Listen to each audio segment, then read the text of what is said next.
Lesson 6, Components of a Vector, Part 1. Components of a vector in 2 dimensions. We shall begin by considering unit vectors. A unit vector is any vector whose magnitude is unity, that is 1. For example, vector u is equal to this column vector is a unit vector since the magnitude of vector u is equal to square root 0.6 square plus 0.8 square. That is equal to square root of 0.36 plus 0.64. That is equal to square root of 1, and that is 1. Because the magnitude is 1, vector u is a unit vector. The column vectors 1, 0, 0, 1 are special unit vectors. Let us now consider the components of a vector in directions which are mutually perpendicular to each other. We shall refer to the rectangular Cartesian coordinate system, where the position of a point in the plane is completely specified by its s and y coordinates. We have figure 18. You have the s coordinates, y coordinates, then the displacement vector o arrow, that is from o to arrow. Let vector I and j be unit vectors in the direction of OS and OY respectively. So we have vector OP is equal to S times the unit vector I. Vector P arrow is equal to Y times the unit vector J. Let vector O arrow be equal to arrow. Then vector O arrow is equal to vector OP plus vector P arrow. So you have vector arrow is equal to S times the unit vector I plus YJ. Addition, subtraction, and scalar multiplication of vectors are done component wisely. Let vector arrow be equal to this S1I plus Y1 vector J. Vector arrow 2 equal to S2 vector I plus Y2 vector J, and H a scalar. Vector arrow 1 plus vector arrow 2 is the addition of the two vectors. Now, the components with common unit vector, you bring them together and factor out the unit vector in this form. Hence, we said that addition of vector is done in component wise. Addition of vectors is done in component wise. Then for subtraction, you have it in this form. This is scalar multiplication. You simply use the scalar h to multiply each component of vector arrow 1. Direction cosines of a vector in terms of its components. referring to figure 18. The magnitude of vector arrow is equal to square root of s square plus y square. The direction of the vector arrow is specified by the angles which O arrow makes with s and y axis. If we represent that angle by alpha and beta respectively, then we have cos alpha equal to s over magnitude of vector arrow. So here is alpha. If here is alpha, OP is adjacent, O arrow is hypotenuse.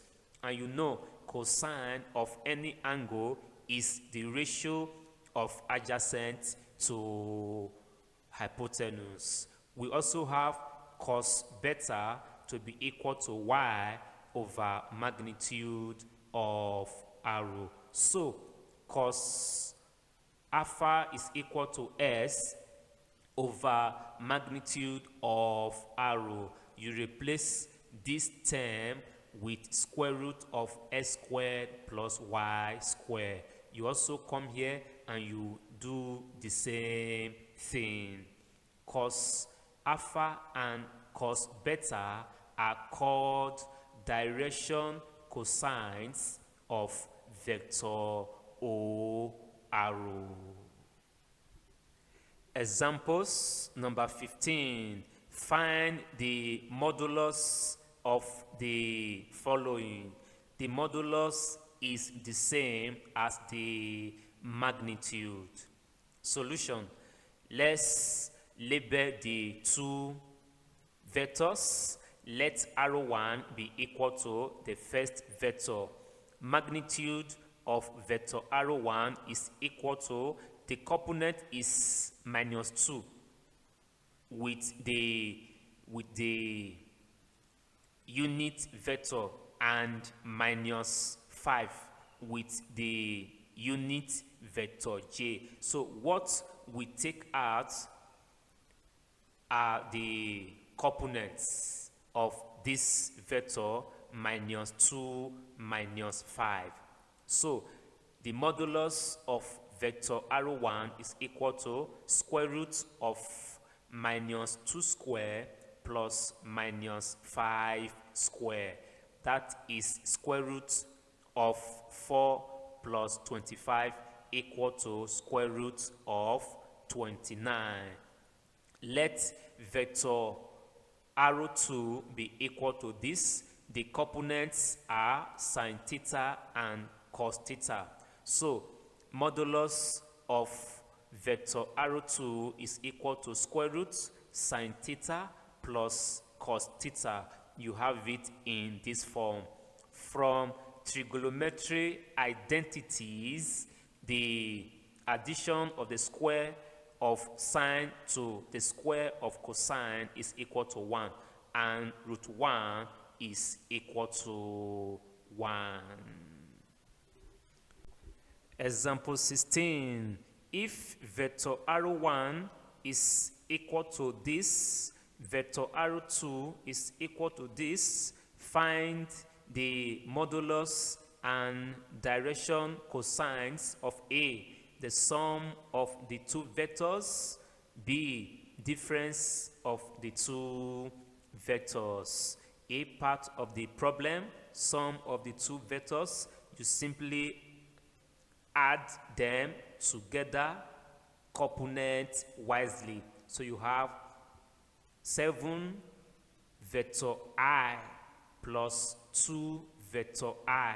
You have 9 vector I plus 3 vector j minus 5 vector j. You have minus 2 vector j. Next, we get the modulus, which is equal to square root of the sum of squares of the components, which are 9 minus 2. You have square root of 9 square plus minus 2 square, that is square root of 81 plus 4 equal to square root of 85.